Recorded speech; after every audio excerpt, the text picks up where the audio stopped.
Et au sommaire de cette édition, la colère des jeunes agriculteurs en Sarthe. Ils sont toujours en colère et prêts à durcir le mouvement. Dans la nuit de dimanche à lundi, les jeunes agriculteurs ont déversé des déchets devant une trentaine de grandes surfaces de la Sarthe. Allez, samedi, les habitués de la boîte de nuit, le Kirghiz, qui a brûlé la semaine dernière, ont organisé une marche pour soutenir moralement les propriétaires du lieu. Autre action samedi, celle des motards en colère pour dénoncer l'emplacement d'un radar jugé dangereux. Et puis le camp d'Auvour de Champagné ouvrait ses portes tout le week-end. Au programme des démonstrations spectaculaires auxquelles 25 000 personnes ont assisté. L'invité de l'info ce soir, c'est le capitaine Benoît Guérin, responsable prévention du SDIS, le service départemental d'incendie de la Sarthe, pour parler prévention de feux de forêt notamment. Malgré les accords signés la semaine dernière entre la grande distribution et les producteurs de viande bovine et de lait, les jeunes agriculteurs ont décidé de durcir leur mouvement. Oui, près de 50 actions ont été dénombrées dans la nuit de dimanche à lundi en Sarthe. Les jeunes agriculteurs ont déversé des tonnes de déchets devant les grandes surfaces. En jeu, toujours la revalorisation du prix d'achat de leur production. De leur côté, les dirigeants de grandes surfaces déplorent l'usage de la force. Florent Clavel. Sauver l'élevage. Ce lundi matin, à l'Aune, impossible de ne pas voir l'alerte lancée par les jeunes agriculteurs de la Sarthe. 50 actions menées la nuit dernière dans le département devant différentes enseignes. Leclerc, Carrefour, Lidl ou encore Auchan. Des enseignes qui réaliseraient 30 à 40% de marge quand eux n'arrivent pas à boucler leur fin de mois. C'est une action qui a été décidée avec l'ensemble des présidents de chaque département du Grand Ouest, donc les Normands, les Bretons et les Ligériens. Donc une action coup de poing. L'objectif, c'était de visiter le plus possible de grandes surfaces pour leur faire voir notre mal-être et la nécessité dans ce pays de ramener un petit peu de règles de commerce, de ne pas laisser notre filière vendre à perte comme c'est le cas depuis plusieurs mois. Du lait vendu 26 centimes le litre, les agriculteurs en réclament 35 pour être à l'équilibre. Et des bêtes cédées 200 € en dessous de leur véritable prix. Même les accords trouvés récemment dans le secteur de la viande sont fragiles. Le blocage la semaine dernière de l'abattoir de la Socopa à Chéré n'a semble-t-il pas suffi. On est déjà en train de rappeler à la mobilisation, certainement en fin de semaine, d'un accord qui ne sera pas tenu, parce qu'il y a une telle pression, il y a du commerce, il n'y a rien d'écrit, hein, c'est un bon vouloir, ils étaient 70 autour d'une table, grande distribution, transformation et production, il y a eu un accord oral de fait, etc. Maintenant, reste à le respecter et que chacun joue le jeu. Sauf que le climat se tend. Claude Hervé est la figure de la grande distribution en Sarthe, propriétaire de plusieurs magasins Leclerc, dont un récemment vandalisé. C'est une situation de guerre civile qu'on ne peut pas accepter. Nous sommes des chefs d'entreprise, on est là pour faire notre travail. Je comprends que les agriculteurs, et en particulier les éleveurs de bovins, aient des problèmes, je le comprends, mais ils n'ont pas le droit de venir détruire notre outil de travail et nous empêcher de travailler. D'autres actions coup de poing sont à prévoir dans les jours à venir. Face à un pouvoir politique devenu impuissant à leurs yeux, les agriculteurs n'ont plus rien à perdre. En bref, l'inauguration d'un champ de panneaux photovoltaïques ce lundi à Allonne, zone du Monnet. 27 000 panneaux solaires mis en service en mai dernier et qui constituent l'un des plus grands centres photovoltaïques de l'Ouest. L'installation correspond à l'équivalent de la consommation de 3 000 à 3 500 logements. La destruction de la discothèque Le Kirghiz a bien du mal à passer pour les habitués. Oui, samedi, une cinquantaine d'entre eux se sont réunis à Lussau pour une marche vers la boîte de nuit détruite par un incendie la veille. Michael Texier. Ils pensaient être le double, ils sont 50 réunis à Lussau. Les témoignages d'amitié sont pour beaucoup restés virtuels sur les réseaux sociaux. Peu importe, pour les présents, il fallait marquer le coup. J'ai eu mal pour nous, mal pour eux. Et voilà, vraiment c'est un sentiment de tristesse, de rage aussi. Tout s'envole en fumée d'un seul coup. Il n'y a pas de mots pour décrire ça. Tout le monde est attristé, tout le monde. Voilà, faut les soutenir. On est là et il faut reconstruire pour revivre de nouveau de belles aventures et de belles joies dans cette discothèque. Des témoignages qui touchent Abdel, l'un des propriétaires. Pour lui, l'urgence est maintenant de reconstruire le lieu qu'il avait mis 2 ans à rénover. J'espère que l'enquête avance le plus vite possible pour qu'on puisse ouvrir le plus vite possible aussi. De son côté, l'enquête se poursuit. L'expert judiciaire passait ce lundi matin. La piste criminelle semble privilégiée. Des motards indisposés par un radar, Laure, et qui le font savoir. Ils ont marqué l'emplacement de ce radar de feu pour que l'effet de surprise ne soit pas néfaste aux motards. Ça s'est passé samedi, zone sud, au Mans. Michael Texier. Le Mans, boulevard Pierre Le Faucheux, les véhicules qui empruntent la 2x2 voies traversent la zone sud à 90 km/h. À mi-parcours, un feu tricolore. Pour le contrôler, un radar. Un radar qui pose problème à la Fédération des motards en colère du Mans. Il incite à ralentir et surprend les usagers peu habitués des lieux. Quand c'est une voiture, ça peut le faire, mais quand c'est un camion qui vous suit derrière et vous commencez à freiner, le camion derrière qui vous fait des appels de phare, pourquoi vous freinez? Parce que le feu est ouvert, lui il ne comprend pas.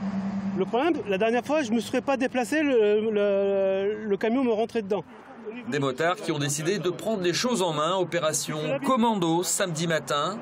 Ça fait 2 ans qu'on se bat avec la préfecture et le Mans Métropole. Nous, on leur avait demandé soit qu'ils nous signalent le passage du feu à l'orange-rouge avec un clignotant, ou qu'ils nous descendent la vitesse à 70 km/h. Ça fait 2 ans qu'on se bat, ça fait 2 ans, on attend toujours les réponses.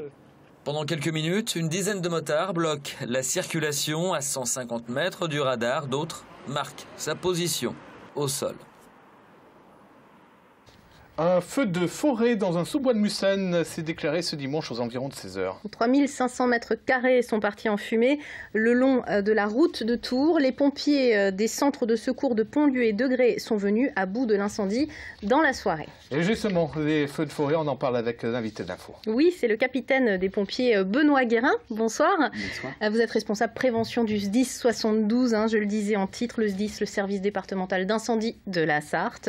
Et alors en cette fin juin, des petits feux comme celui qu'on vient d'évoquer sont recensés ici et là en Sarthe. 50 mètres carrés, pas plus tard que ce lundi après-midi, ont brûlé par exemple près de Séran-Foultourte. Ça laisse présager un été difficile, ces petits feux? Alors, la Sarthe est un département qui est exposé tous les ans aux feux de forêt. La Sarthe compte 117 000 hectares de forêt, soit 20% de son territoire.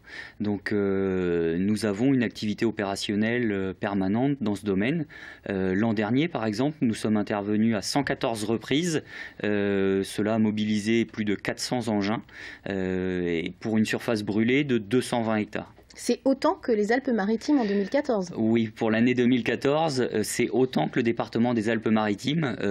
La Sarthe a beaucoup brûlé en 2014 et sans doute que les Alpes-Maritimes ont peu brûlé, mais ça dénote que la Sarthe est un département exposé à ce phénomène. Alors on imagine bien sûr que les facteurs aggravants, ce sont des facteurs climatiques, la météo tout simplement, vous la surveillez en permanence? Tout à fait.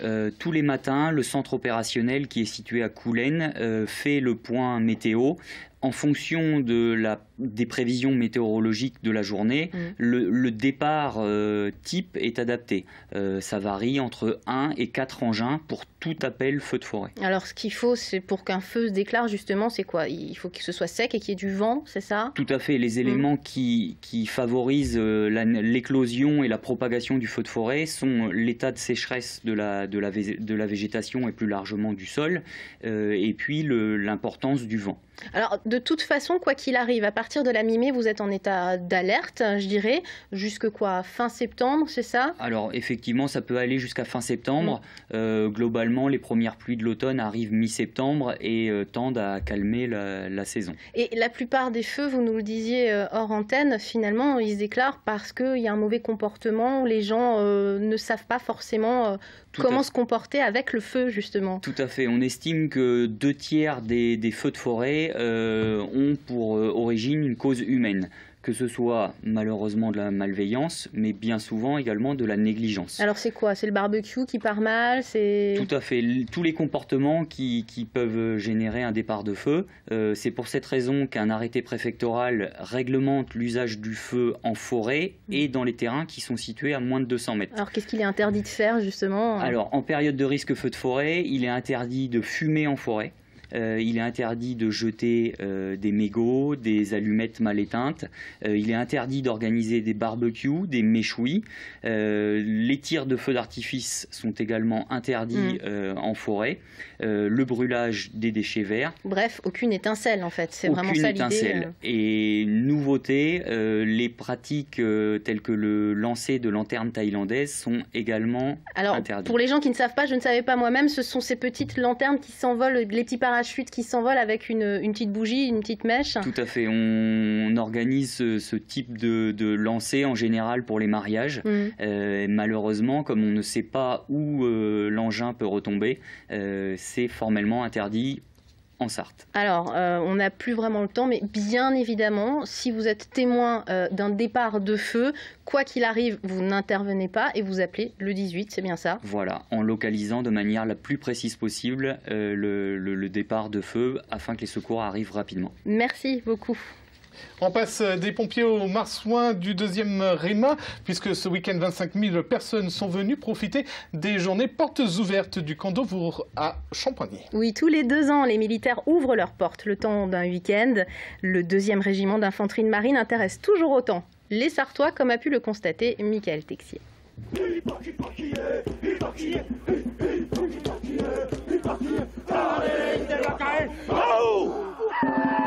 C'est l'une des images marquantes de ce week-end à Champagny, le haka des marsouins polynésiens.